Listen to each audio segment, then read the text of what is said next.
Hey everybody, it's me and I'm going to do the demonstration from my own home today.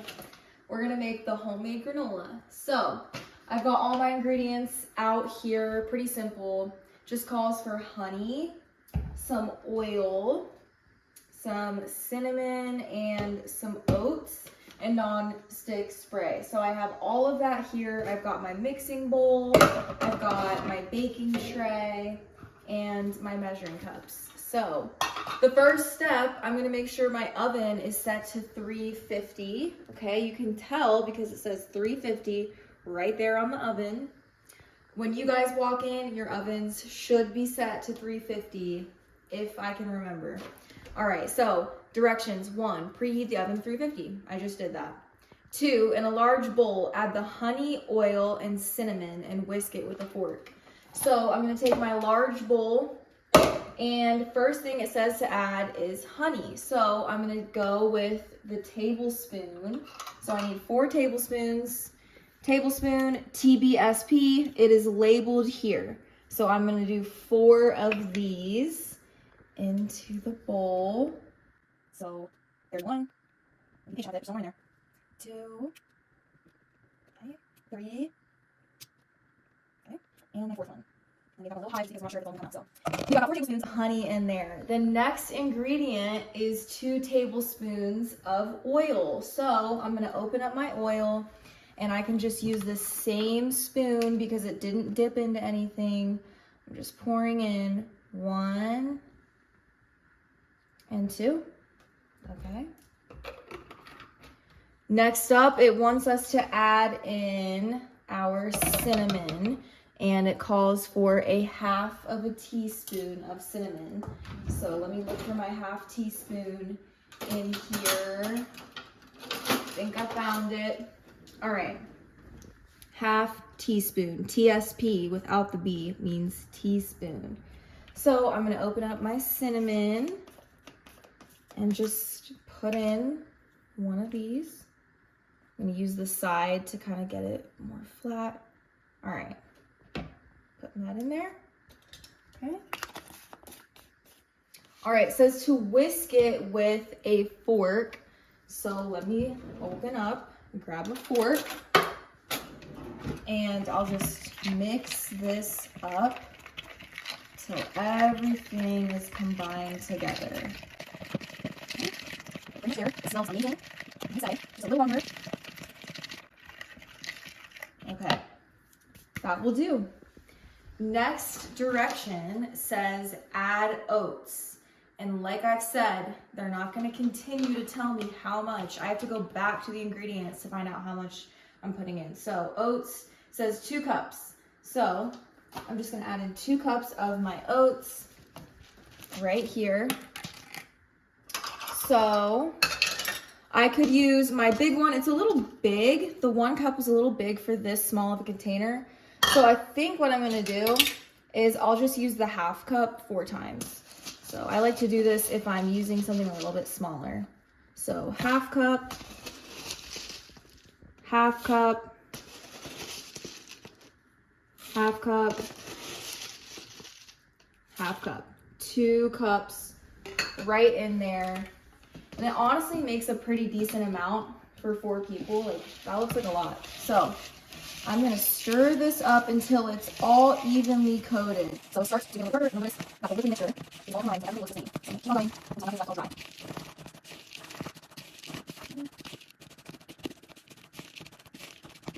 All right, it is pretty much evenly coated at this point. So I did step 3.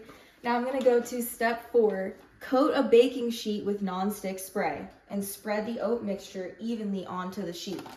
So I'm gonna go ahead and coat my sheet with the non-stick spray. Doesn't matter what type of oil it is, but I'm just gonna give this a good spray so nothing sticks.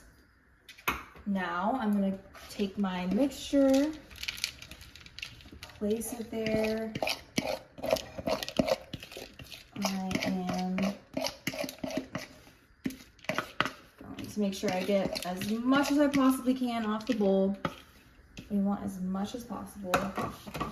And I'm gonna lay it out as evenly spread as I can. Okay. This way it'll all cook evenly and get color all at once. Okay, I did that. It says bake until lightly browned, about 10 to 15 minutes, stirring every 5 minutes. So 10 to 15 minutes total, but every 5 minutes I'll stir it up until it's got more color to it. So I'm gonna go ahead and stick this into the oven and I will see you guys in 5 minutes.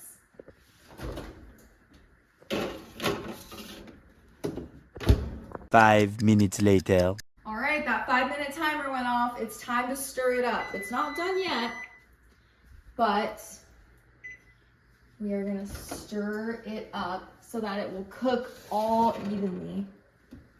So we're not really seeing much color at this point since it's only been 5 minutes, but I'm just gonna stir it so that the bottoms can come to the surface and everything will cook more evenly. Now I'm putting it back. It smells so amazing. Okay. Now I'm gonna put this back in and I'll see you guys in another 5 minutes.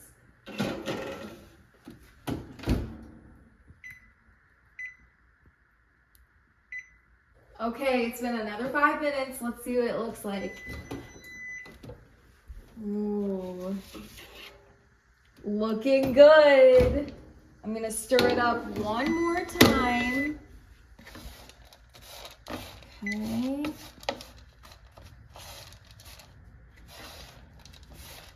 Get it all mixed up. And I'm gonna put it back in my oven again. This time I'm gonna keep a really close eye on it just to make sure it doesn't burn after all my hard work. So since this is the last 5-minute time period, I'm definitely gonna be checking it more often. So put that in there. All right, see you guys soon. Okay, let's see what it looks like now. Put my mitt back on. Oh my gosh. It looks amazing. It smells amazing. It's slightly golden. So now I'm going to turn off my oven. Okay. And just gonna give it another toss and let it cool down. While that's cooling, I'm gonna make my yogurt bowl. All right, at this point, you guys would mix in your dried fruit. I forgot it, so I don't have it in mine, but you'll have it in yours. And now I have my yogurt bowl, so I've just got some vanilla yogurt and my favorite fruit, which is banana, in there. And I'm just gonna add my granola on top. And you will have more than this in yours, but you have a nice little breakfast or lunch bowl. Let's give it a try. Wow, that is so amazing. It tastes better than from the store, of course. This is so delicious, guys. That's how you do it. Thanks for tuning in.